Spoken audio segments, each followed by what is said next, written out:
बढ़ते हैं आगे और अब बात करते हैं ब्राह्मण यादव बटेंगे तो किसके वोट कटेंगे। यहां भी वोट कटने की बात हो रही है, 27 की सत्ता की बात हो रही है। हालांकि इसमें अभी वक्त है, लेकिन उत्तर प्रदेश में मुद्दे और नैरेटिव अभी से सेट होने लगे हैं। इटावा में कथावाचकों से बदसलूकी का मामला धार्मिक कम सियासी रंग में ज्यादा रंगा नजर आ रहा है। इस मामले में 4 आरोपियों की गिरफ्तारी हो चुकी है। मुख्यमंत्री योगी आदित्यनाथ इस केस को लेकर बेहद सख्त हैं। प्रशासनिक तौर पर मामले को सुलझाने के लिए हर कवायद भी हो रही है, लेकिन पीडीए के नारे से यूपी में लोकसभा में बड़ी जीत हासिल करने वाली समाजवादी पार्टी को इस मुद्दे में संजीवनी नजर आ रही है। अखिलेश यादव लगातार इसे पीडीए के अपमान से जोड़ रहे हैं, मुख्यमंत्री पर सीधे हमले कर रहे हैं, एक तरह से अगड़ा और पिछड़ा के बीच गोलबंदी करने में जुटे हैं। तो क्या यूपी में ब्राह्मण बनाम यादव में घमासान से बनेगी 2027 की चुनावी कथा? यादव ब्राह्मण बटेंगे तो दरअसल वाकई किसके वोट कटेंगे, समझिए।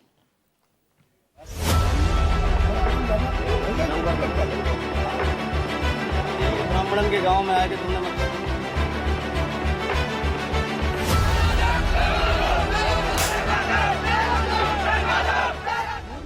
यूपी के इटावा में हुआ कथावाचक वाला विवाह अब प्रदेश में पूरी तरह से सियासी रंग ले चुका। पीडीए के अगुवा और समाजवादी पार्टी के मुखिया अखिलेश यादव पूरी ताकत के साथ न सिर्फ पीड़ित कथावाचक के पक्ष में खड़े, बल्कि उनके साथ हुए अभद्रता के खिलाफ वो लगातार बीजेपी पर हमलावर भी हैं। इधर जिन ब्राह्मणों पर यादव कथावाचकों के साथ अभद्रता का आरोप लगा है, उनके साथ भी कई लोग और कई संगठन आकर खड़े हैं। यानी इस एक विवाद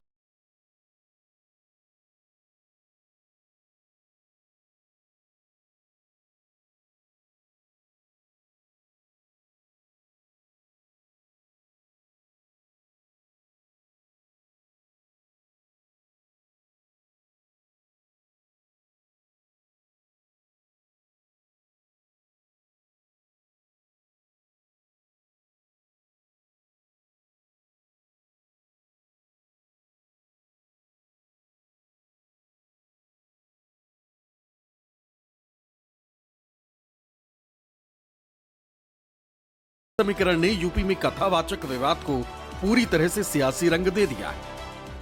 जो घटना हुई इटावा में, जो कथावाचकों को मैंने बुलाया, वो मैंने इसलिए बुलाया कि समाज में दूरियां ना हो।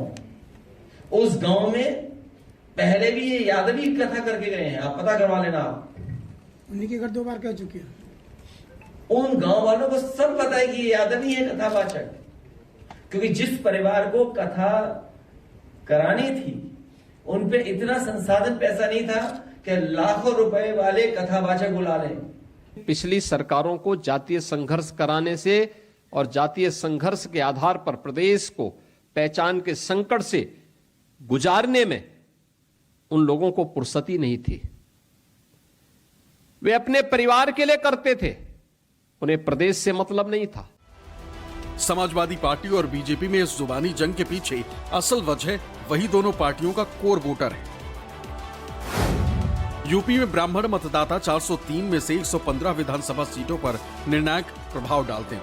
15% से ज्यादा ब्राह्मण वोट वाले 12 जिले माने जाते हैं। वहीं यादव वोटर प्रदेश के करीब 60 से ज्यादा विधानसभा सीटों पर प्रभाव रखते हैं। 12 जिलों में यादवों की आबादी 20% से ज्यादा है, जबकि 10 जिलों में 15% यादव।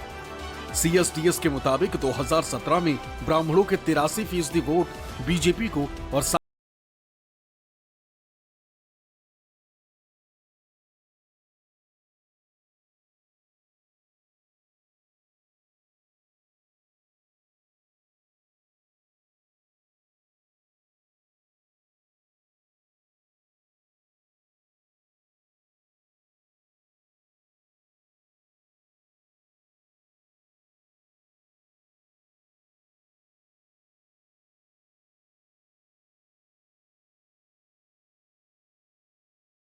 विवाद को जातीय रंग देकर यूपी की राजनीति को गरमाने की कोशिश हो रही और साल 2027 की पिच को सेट करने की तैयारी की जा रही है।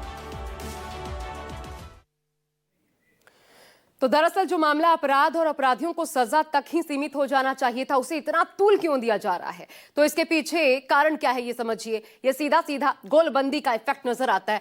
2027 के लिए यादव बनाम ब्राह्मण की अपनी अपनी दरअसल ये गोलबंदी है।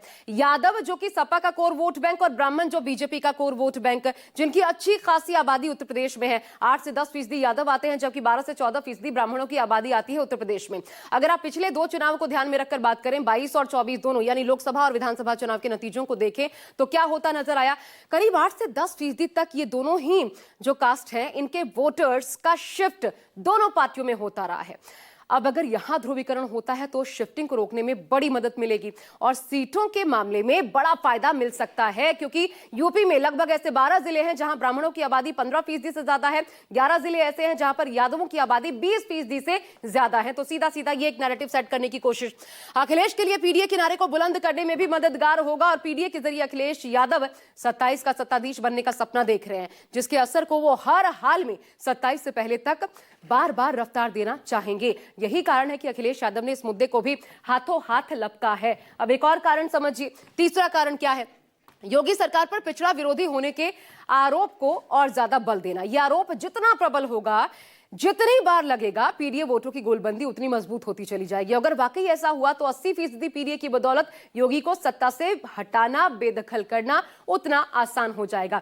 अब ब्राह्मण ही कथावाचक क्यों? देखिए 27 में बन सकता है क्या ये मुद्दा? एक अहम सवाल, पूरी संभावना है, लेकिन 27 में अभी वक्त है और इसलिए अखिलेश यादव इस मुद्दे को जीवंत बनाए रखना चाहते हैं। और बीजेपी के लिहाज से अगर आप इसे समझने की कोशिश करें, थोड़ा सा इसे बदलकर विपरीत दिशा में, तो देखिए योगी सरकार पर सिर्फ ठाकुरों का साथ देने का नैरेटिव जो एक सेट होता है, आरोप लगते हैं, वो दूर हो सकता है।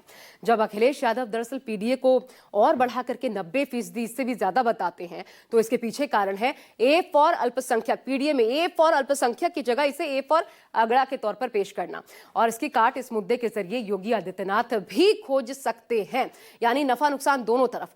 अब इसे किस हद तक कौन भुना पाता है, दरअसल ये निर्भर इस पर करता है।